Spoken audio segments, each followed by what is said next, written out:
The hum of Luna Station was constant and low, omnipresent vibration like a distant heartbeat echoing through steel corridors. In the dim glow of the monitoring array, Lieutenant Mira Chan sat hunched over her console, her eyes bloodshot from another sleepless rotation. She was young for this post, barely 28, but sharp as a filament blade, with a mind wired to detect anomalies in the deep chaos of the void. At first, it was nothing more than static another ghost ping on the outer sweep, but something about the rhythm of it made her pause. She leaned in, fingers dancing across the touch interface, isolating the signal, filtering the noise. The crackle gave way to garbled syllables, then structure, then words. Her breath caught. Encrypted packet coming through the Centauri corridor. She called out, voice tighter than she intended, repeating. Multipoint relay. Full spectrum distress. The room stirred. Technicians looked up from their terminals. Senior Officer Bennett walked over, frowning. Just more pirate bait? Myra shook her head. No, it's clean. Quantum locked. Republic seal. Admiral Cain entered the chamber like gravity incarnate. Her gray uniform bore the faint trace of old scars, her eyes sharper than any scan. People stood straighter in her presence, not from fear, but respect laced with something heavier, memory. She had lost friends on Proxima, led the counterstrike at Hades Ridge. She knew what signals like this meant. Put it on the wall, she said, voice calm, commanding. The room dimmed. A holoscreen flared to life, blue static resolving into the shaking face of a Centauri official. His eyes were wide with fear. The background flickered emergency lights, smoke, people screaming. This is President Tarn of the Centauri Republic, he said. We are under attack. The Void Fleet has broken past our outer moons. Our planetary defenses are failing. A pause long enough for him to glance sideways at something off-screen. A low tremor vibrated the feed. They are not raiders. They are devourers. They take no prisoners. Civilian ships are being fired upon indiscriminately. We ask not for war, only mercy, if any hear us. Please answer. The message cut off. Silence held the chamber like a noose.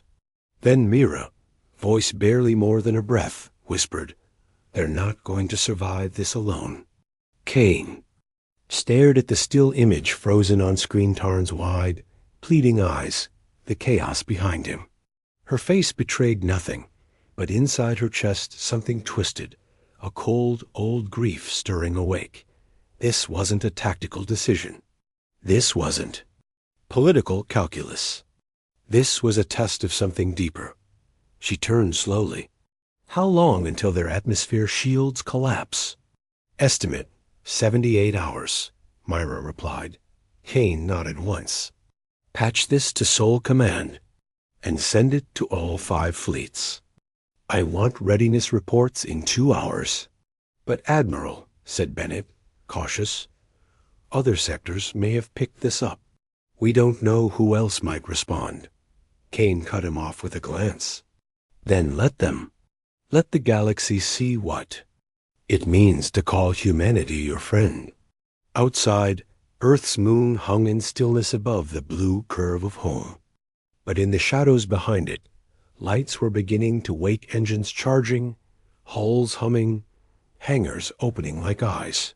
The signal had been sent, and Earth had heard it. The war room inside Luna Station pulsed with kinetic energy, quiet yet deadly, like the tension before a storm breaks. Tactical maps hovered in the air, shifting as new data arrived from across Sol Command. Admiral Cain stood at the heart of it all, arms folded, eyes locked on the growing cluster of threat indicators. Around the Centauri system, red dots, too many. They moved like a swarm, hungry and uncoordinated, but fast. She'd seen this pattern before during the proximal siege. The Void Fleet didn't fight like a military. It overwhelmed like a plague. Commander Elric Blake entered. briskly, datapad in hand. 5th, 7th, and 9th Fleets report full combat readiness. 4th and 2nd are rerouting from patrol zones near the Kuiper Gate. We can have 12,000 ships mobilized in 72 hours. Make it. 60, Cain replied without looking at him. We won't have the luxury of waiting for an invitation. Across the solar system, orders were already screaming through secure channels. At Ceres, underground hangars cracked open, releasing rows of fast-attack cruisers into the void. From Europa's icy shell, a battle group of submersible dreadnoughts emerged, blue hulls dripping starlight. Above Jupiter, carrier formations assembled, birthing swarms of drone wings and atmospheric insertion pods. The human war machine stirred not with the clamor of war drums, but with the cold, flawless discipline of experience. They had learned from their scars. Back in Luna's command corps, Lieutenant Myra Chun sat stunned at her station, watching as the fleet numbers ticked upward. She had grown up in a world that barely remembered Earth's early struggles for survival. Her generation was one of peace, diplomacy, long-range exploration. The idea that Earth could field 12,000 warships in less than 3 days. It felt unreal. Cain noticed her staring. "Something on your mind, Lieutenant?" Mira hesitated. I didn't think we still had this many ships. I thought humanity had scaled back after the Hades Accord. Cain nodded slowly. We did, publicly. Silence stretched for a moment. We learned the hard way. Cain continued, her voice quiet but firm. The galaxy is kind. Until it isn't. We trusted peace once. It cost us 10 billion lives, and a planet we'll never walk on again. Since then, we've prepared for this moment for the time a friend calls out and no one else answers. She stepped closer, her voice lowering, not out of secrecy, but solemnity. Never mistake restraint for weakness. Humanity doesn't fight because it wants to. It fights because someone must. A chime echoed from the comms array, an inbound message flagged in diplomatic gold. It was from the Centauri Republic. A new update. Myra opened it, scanning fast. It's from President Tarn. Their second orbital ring just fell. Civilian evacuation shuttles are being shot down mid-flight. He's pleading with nearby systems, but no one else has committed. Cain looked at Blake. Confirm hyperspace jump calculations. Set the Liberty as the fleet anchor. I want Vanguard squadrons ready to breach Centauri space in 55 hours. Blake nodded, turning on his heel. And Blake, he paused. Cain's gaze was iron. Make sure they know, this isn't a mission. This is a message. Outside, in the docking arms of Luna's underbelly, the dreadnought Liberty stirred. A ship not just of war, but of memory. Her hull bore the marks of 20 conflicts. Her AI was whispered to be half-sentient from experience alone.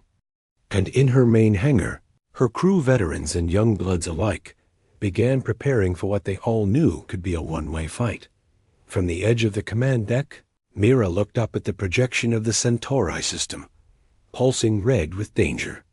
The Republic had reached out into the black with only hope in their hands. Earth would answer, and they would bring the storm. The storm had a name now. Across the system, ships were aligning, reactors humming with lethal focus. Humanity's martial pulse had been quiet for years, but now it thundered, not in rage, not in conquest, but in the solemn weight of duty. On Ceres Station, the Fifth Fleet's flagships broke formation and took position like great, dark birds of prey.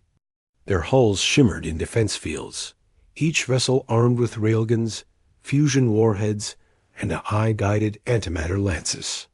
One by one, they blinked out of orbit and began their acceleration burns toward the Centauri jump corridor. And they were only the Vanguard dot in the black silence between Mars and Jupiter. Hangar doors split open on asteroid bases thought long decommissioned. From the shadows emerged the dreadnoughts of the Ninth Fleet, older, heavier ships, relics of the proximal. War. Their armor was scarred, their decks slower, but their crews had seen fire. And they remembered. Back on Luna Station, Admiral Cain stood on the glass floor of Observation Deck 1, arms behind her back, watching the tactical feed with sharp calculation. Her eyes flicked from jump corridor alignment, updates to fleet telemetry, to medical loadouts. All 3 strike groups are ahead of schedule, Commander Blake reported. 5th Fleet will clear the jump gate in under 7 hours. The others trail by 6 and 9. Cain didn't respond immediately. Instead, she watched as the Liberty systems completed final checks, power readouts green, gravitic stabilizers ready, primary weapon grid at 98%. Send the final readiness packet to EarthGov, she said. Include the mission statement. You want it on record? I want the galaxy to hear it, she replied, voice low and steady. This isn't just tactical. It's philosophical. We answer not because of treaty, not because of profit, but because they asked. Commander Blake gave a small nod. Yes, ma'am. In Luna's launch bay, Lieutenant Mira Chun stepped onto the fast transit shuttle bound for the Liberty. She wasn't supposed to be there. Her clearance was limited to deep monitoring, but Cain had made a direct override. The girl had been the first to hear the signal. Cain believed she should be among the first to see what Earth would do with it. The shuttle launched, a tiny spark drifting toward the iron mass of the Liberty. Inside, Mira could already hear the change. Engineers moved faster. Pilots ran diagnostics. Not once, but 3 times. Marines cleaned their gear in total silence, not out of fear, but reverence. No one said the word war, but they all knew it was coming. On the outer edge of Centauri space, things were falling apart fast. President Tarn stood in the half-lit remains of his planetary command center, the floor beneath him vibrating from orbital bombardment. He wore no armor, only the gold sash of the Republic, now stained with soot and ash. Around him, advisors spoke in panicked tones, but his eyes remained fixed on the tactical display. 1 ring destroyed, 4 continents under siege. Civilians evacuating into underground bunkers by the millions. Still no response, no reinforcements. No miracles.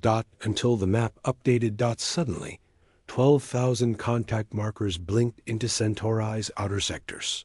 12,000 warships. 12,000. Human signatures. TARN blinked in disbelief.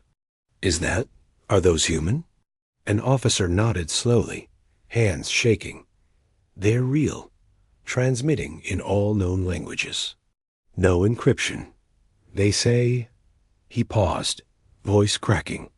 They say, you are attacking allies of humanity. Cease your assault, or face the consequences. President Tarn sank into his chair, the weight of survival crashing against his chest. His world hadn't been abandoned. They had sent a single signal, and Earth had brought the fleet. Back on Luna, Cain received the Centauri scan confirmation. She studied the enemy formation. Disorganized, overconfident, a rabble with numbers but no structure. Exactly what I expected, she muttered. They thought no one would answer. She turned to her crew. Launch the Liberty, alert all fleets. Set our heading. Blake blinked. To what coordinates, Admiral? Cain's eyes narrowed as she stepped onto the command platform. 2.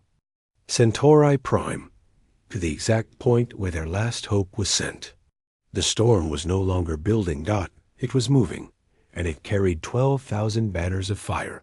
The void parted. 12 hours later, at the edge of Centauri space, the fabric of thaw. Hyperspace split like torn silk. It began with one rupture-sharp, jagged, bleeding blue light, and then another, then 10, then hundreds. The sky cracked open, and from the bleeding light emerged steel. One by one, the Terran warships dropped from transit like titans awakening. They arrived in perfect formation, a wall of symmetrical fury stretching from the shadow of Centauri 4 to the upper polar orbit of Centauri Prime. Flotillas locked into place with mathematical precision. Carrier wings deployed like unfolding steel petals. Dreadnoughts spun into overwatch, their hulls casting long, ominous shadows over the burning atmosphere of the Republic's capital world. Inside the Liberty, Admiral Cain stood on the forward deck, eyes cold and unreadable as the tactical feed bloomed with red. The Void fleet had not slowed. If anything, they had become more brutal. Below them, the Republic's orbital infrastructure burned civilian rings torn to shreds, evacuation. Barges reduced to wreckage. And still, no one else had come. Only Cain turned toward the comms officer. Open broadcast, all languages. Full spectrum. I want them to hear it in their bones. The officer nodded, hand trembling slightly as he tapped the transmission. Cain stepped forward, voice amplified across light years, piercing the screens and static. To the Void fleet, you are attacking allies of the human race. You have ignored their pleas. You will not ignore ours. Cease fire. Withdraw immediately. Or be removed. This is your only warning. On board the Charnock, flagship of the Void. Fleet, Commander Vex snarled as his display lit up with thousands of human signal markers. The translation software lagged, struggling to process the command structure. There were simply too many human vessels to categorize. Too many variables. Too many threats. His clawed hand slammed against the console. It's a bluff. No species commits this much for trade all eyes. His sensor chief shook his head, mandibles twitching. Commander, the ships are real. 12,000. Military class. Their power signatures are off the scale. Vex bared his teeth. Then we break them. Focus fire on the Terran vanguard. Show them what happens when they interfere. But what came next wasn't a challenge dot. It was annihilation. On Cain's mark, the Terran fleet moved, got no roar. No cry. Of war. Just motion flawless, surgical, absolute. Missile swarms arced in perfect spirals across vacuum. Kinetic lances fired from thousands of hulls. Each shot coordinated by a quantum-linked combat web. EMP webs tangled the Void's formation, disabling entire squadrons before their weapons could warm. Carrier drones, smaller than a fighter but smarter than a pilot, darted into enemy command ships and detonated in synchronized bursts. The Void. Fleet, cobbled together from stolen cargo haulers and retrofitted mining rigs, didn't stand a chance. Vex watched his ships die faster than they could maneuver. His voice cracked. Fall back. Fall back to the rim. But the Terran net was already closing. Inside the Liberty, Mira Chun sat at her console, breath held tight in her chest. This wasn't a battle. It was a message written in fire. Every Terran strike had purpose. Every move coordinated. They weren't just defeating the Void. They were demonstrating. To everyone watching, on the surface of Centauri Prime, President Tarn stepped from his bunker for the first time in 2 days. The sky above was still burning, but not with enemy fire. It shimmered now with the blue glow of Terran shields, blocking orbital bombardments with overlapping protective nets. He raised a hand to block the light as 1,000 ships hovered in the upper atmosphere like silent sentinels. Behind him, a young boy no older than 7 stared upward in awe. They look like stars, he whispered. Tarn smiled for the first time in days. No, he said softly. They're ships. Human ships. And they're here for us. The boy's eyes widened. Why? Tarn looked up again. Because we asked. Back.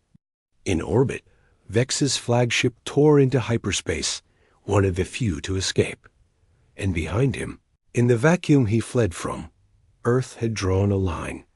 Admiral Cain stood tall on the command deck, Arms crossed as the last void vessel disappeared from radar. The operation had lasted 4 hours. 4 hours, and the sky was clean again. She spoke, quiet but firm. Initiate relief protocol. Deploy med ships. Contact Centauri Command. We stay until they can breathe again. And across the galaxy, signals rippled through the dark governments watching in silence. Earth had come. And the stars would remember it. Smoke still lingered in the upper stratosphere of Centauri Prime, a bruised sky hanging over a wounded world. But for the first time in days, it no longer burned. Admiral Cain stepped onto the forward observation deck of the Liberty as the planet rotated beneath her, its continents torn and scarred by orbital strikes. She stood in silence, helmet in hand, listening as rescue transmissions lit up the channels like rain after drought. Her face bore the wear of battle, not just from this day, but from a lifetime of watching people cry for help when no one answered. This time had been different. Behind her, the warships of Earth held position in a loose orbital net, thousands of them casting silent shadows over the battered Republic. They did not loom like conquerors. They stood like sentinels, watchful, unmoving, and impossibly vast. In the hangars below, relief efforts had already begun. Dropships departed every 10 seconds, filled with medics, engineers, AI diagnostics, atmospheric repair drones. Hospital ships, white-hulled giants with blue crosses, broke from formation and descended into low orbit. Flooding Centauri comes with triage instructions and safe zone deployment grids. Lieutenant Mira Chun, still wide-eyed despite the hours. She'd already worked, rode with one of the first landing crews. Her fingers gripped the straps tight as their descent pod burned through cloud layers and dropped into the shattered heart of the capital city. Fires still flickered. Roads were cracked. But where panic once ruled, survivors now waved flares toward the incoming ships. Children watched with hollow eyes as Mira and her team touched down. Their homes had been glassed, their families scattered. But the blue and silver emblem on Mira's chest, the Terran flag, meant something now. One child stepped forward, a girl, maybe 10 years old, with matted hair and dust-smeared cheeks. She stared at Mira, unblinking, then reached out and touched the patch on her uniform. "You're real," the girl said quietly. "I saw your ships in the sky." Myra knelt slowly and nodded. "We're here, and we're not leaving." High above, on the Liberty, Cain received the surface reports in calm silence. President Tarn's voice crackled through the quantum line, quieter, now frayed with exhaustion. "We've lost 10% of our cities, 40 million displaced. Half our orbital platforms are rubble, but you stopped them. You stopped them all." Cain's eyes softened. "We did what was necessary." A pause. Then Tarn asked, softly, "Why?" The question held weight. In a galaxy ruled by treaties, profit, strategic deterrence, Earth had moved faster than anyone expected, harder than anyone dared. 12,000 ships, entire fleets risked, and not a single resource demanded. In return, Cain answered without pause, her voice steady and low, "Because you asked, and because we remember what it means to be ignored." Tarn was silent for a moment. Then, across the Centauri broadcast net, his message echoed, translated into every dialect, carried on every surviving frequency. "They came. We sent one signal, and they came. Not for conquest, not for reward, but because we asked. Let the galaxy bear witness. Earth keeps its promises." The message spread. It was recorded, replayed, shared, in the halls of distant governments, in the bunkers of neutral systems, in the underbelly of criminal syndicates and fading empires. The truth took root. Humanity didn't come with terms. They came with 12,000 warships and stayed behind to rebuild. For 3 weeks, The fleet remained. Ships rotated to ferry food, power grids, clean water. Centauri engineers worked side by side with Terran II clusters to rebuild atmospheric stabilizers. Human medics shared trauma protocols with local hospitals. And nowhere did Earth request payment. One alien ambassador from a neighboring world said it aloud. This is not war. This is something more terrifying. They fight not for glory, but for loyalty. And that kind of force cannot be bought, only earned. On the final night before the fleet's departure, children across Centauri lit floating sky lanterns into the upper clouds, each one tagged with a symbol drawn in crayon. A human starship, a Terran flag, or simply Earth. And aboard the Liberty, Cain watched them rise. 12,000 ships had answered the call. But it was not their firepower that left the deepest mark. It was what they brought after. Hope that the day the Terran fleet prepared to depart, the skies over Centauri Prime looked different, not from orbit. From below dot, from the fractured streets, where survivors still sorted through rubble. From the rural towns where power had only just returned. From the refugee shelters, where aid stations hummed with warm meals and clean water. The sky was no longer a symbol of fear. It was filled with motion-orderly, purposeful motion. Human ships breaking formation in slow precision, returning to their carriers, forming exit paths through jump corridors that shimmered like artificial auroras. President Tarn stood atop the new steps of Unity Spire, a civic center built in O. Matter of days by Terran modular architects and Centauri volunteers. The city behind him was still healing torn, tired, battered, but it stood, and he wasn't alone. Thousands gathered in the square. Centauri citizens, Terran Marines, medics, engineers, even Myra Chun now in a dusty relief uniform, standing. Near a small group of Centauri, children she'd helped evacuate from a collapsed tower dot at exactly 1300 hours local time. A quantum transmission opened clear, deliberate, ceremonial. Admiral Cain's voice echoed across the square. Citizens of the Centauri Republic, Earth came because you asked. We stayed because it was right. Now you are standing again, and that means it's time for us to go. But hear me should the dark return. Should you call again, we will come. Tarn stepped forward and spoke to the entire fleet, his voice thick with gratitude. You did more than fight. You stayed. You gave without asking. And in doing so, you did what even we had forgotten was possible. You reminded us that peace is a promise kept by strength. Across the crowd, cheers broke out. Not raucous. Not celebratory, respectful. Proud Myra looked up into the sky, watching as the Liberty began its slow climb from orbit. The ship that had arrived like a thunderclap now moved with the gentleness of a departing guardian. The fleet fell in behind. Her ships that had killed, yes, but had also healed, had stitched wounds that governments couldn't knot in her hand. The youngest child from her aid camp slipped a folded drawing into her palm. A Terran warship, drawn in crayon, with a stick figure, waving from the hull, and a Centauri sun rising behind it. They're going now, the girl whispered. Mira knelt beside her. They'll still be watching.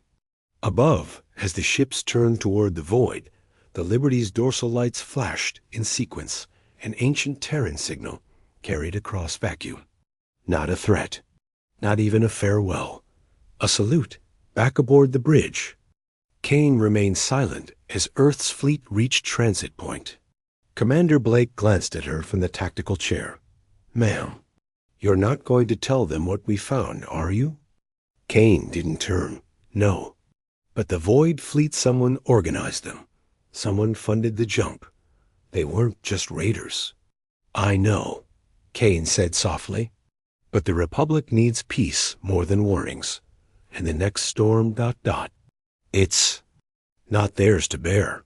Blake hesitated. So what now? Cain exhaled and straightened. We prepare. Behind them, the Centauri system grew smaller on the display, shrinking into the sea of stars that 12,000 warships had come and gone. But their message remained.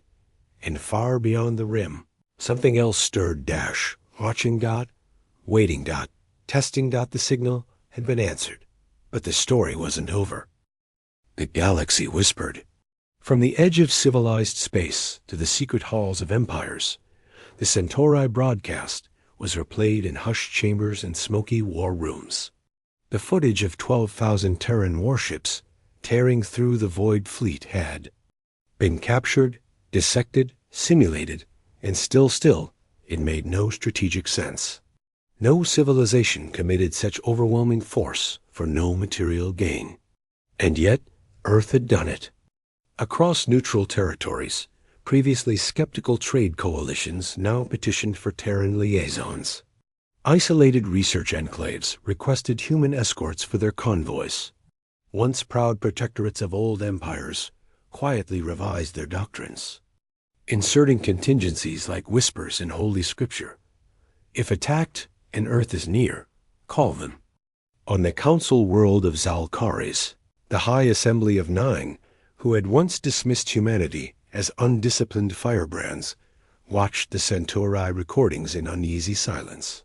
"Tell me," rasped Grand Speaker Varn, her voice like dry leaves. "Was it propaganda? A show?" Her military aide, covered in ceremonial boneplate, shook his head. "No, Speaker. The fleet was real. All of it. They came for a signal. One signal. And left with nothing. Then we've misjudged them." She murmured, gravely. In the darker corners of the galaxy, among slaver kings and rim-born raiders, the whispers took on a colder tone. Earth had not only destroyed the void fleet, they had done so with precision, with efficiency, with mercy afterward. No gloating, no occupation, no broadcasted ultimatums. That made them terrifying. Not cruel, but capable. Not conquerors, but chosen defenders. A new force in the galactic story, bound not by greed or bloodline, but something older and far. More dangerous. Conviction. Back on Earth, in the gleaming tower of United Sol Command, Admiral Cain stood in the Hall of Echoes, an open chamber filled with holographic stars, each one linked to a place humanity had shed blood to protect. The stars glowed differently now. Dozens more shimmered in soft blue, designating systems that had requested mutual defense treaties in the wake of Centauri. Cain moved between them, slow, silent. Around her, the room played back fragments of calls received in the days following the operation. "We saw what you did. We thought no one would come for us either. Will you protect us too? We never believed in Earth's loyalty. Now we wonder if we can be worthy of it. Is it true? You responded to a single voice, even when it cost you everything." Cain stopped walking. She stared at one star in particular, unmarked, dim, beyond the rim. A world no one knew Earth still remembered.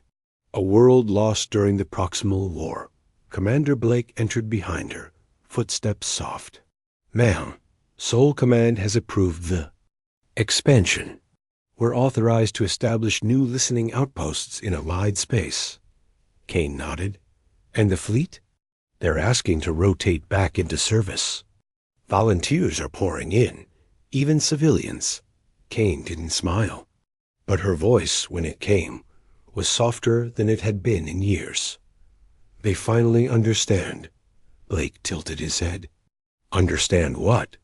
Cain turned to him, the light of the Centauri star reflected in her eyes. "That we don't win wars because of our weapons. We win them because we remember. Because we don't leave people behind. Because we never let them fight alone." She paused. "And now the galaxy knows." Far above Earth's stratosphere, new shipyards began construction quietly, methodically. Not for war, for readiness, for the next signal. The next voice in the dark. In a child's room in Centauri Prime, A small light blinked on Earth's emergency beacon, gifted to every survivor's family. A promise sealed in light. If it ever flared red again, they knew what it meant, and they knew who would answer. 12,000 ships, and the truth that echoed across the stars. Earth comes when you call. The stars held their breath. Long after, the Terran fleet had vanished into the silence between systems. The echoes of their passage remained etched into memory, embedded in policy, whispered through broadcast channels that spanned entire arms of the galaxy. But while the Centauri Republic rebuilt and the galactic powers reoriented themselves around Earth's loyalty, something else had begun to stir. It started with a fragment. A derelict void fleet vessel barely functional, drifted far beyond Centauri. Space was discovered by a Terran Black Ops retrieval team, known only as Spectre Wing. Its outer hull was riddled with plasma scoring, its engines cold. But deep inside, in a reinforced vault sealed in obsidian alloy, was a pulse, not biological. Not mechanical. Something else. Back aboard the Liberty, now docked in low Earth orbit, Admiral Cain stood in a sealed room beneath Sol Command headquarters, staring at the decrypted projection from the recovered data core. It wasn't Void Fleet. Origin. It was older ancient, even by galactic standards. The symbols etched in its interface weren't languages known to the Void. They predated modern stellar drift records. A whisper of code flickered across the holotable. Assessment complete. Humanity responds. Prepare Phase 2. Cain's jaw clenched. Who sent this? She asked the AI attendant. The machine hesitated. Cross-referencing. No known sovereign entity. Closest linguistic match. Proximal era relic code partially. Mirrored in the architecture of extinct precursor ruins on Kepler X. Cain said nothing. Her silence was heavy. Blake stood behind her, reading the message with a growing frown. They were testing us. Cain nodded once. They seeded the Void Fleet, armed them, pointed them at Centauri. It wasn't conquest, it was measurement, to see if we'd move. He stepped forward, almost whispering. So the attack was never about Centauri. It was about us. Cain turned slowly. Not just us, Blake, humanity's soul. Would we intervene for strangers? Would we sacrifice our fleets, lead our steel, give everything ... for nothing? And now they have their answer. Cain looked up at the ceiling, at the holographic stars swirling above the chamber. Now they know we're willing. For a moment, silence reigned. Not fear, not despair. Something colder. Something wiser. Resolved. Back in Centauri space, the Republic celebrated its rebirth. Memorials were raised where glass once melted into stone. Every monument bore the same inscription, translated into every major dialect. We sent one distress signal. They brought 12,000 warships. We will never forget. On one of those memorials, Mira Chun stood alone, hand resting on the nameplate of a medic she'd worked beside, who had died saving a family during the aftermath. Around her, children played beneath restored buildings, their laughter echoing. Through rebuilt streets, she held the emergency beacon gifted to her by Cain, a small crystal sphere, no larger than her palm, humming with dormant light. A reminder, a promise, somewhere, across the cold gulfs of space, in systems untouched by war, but not by fear. Other watchers observed Earth's decision, measured it, judged it, on a station orbiting a forgotten star. A tall, cloaked being neither wholly organic nor machine watched the replay of Cain's final speech. A dozen others stood around it in silent rows. They answered. One of them said, as the old ones said they might. The being nodded. Phase 2 begins. Inform the architects. The species is not what we expected.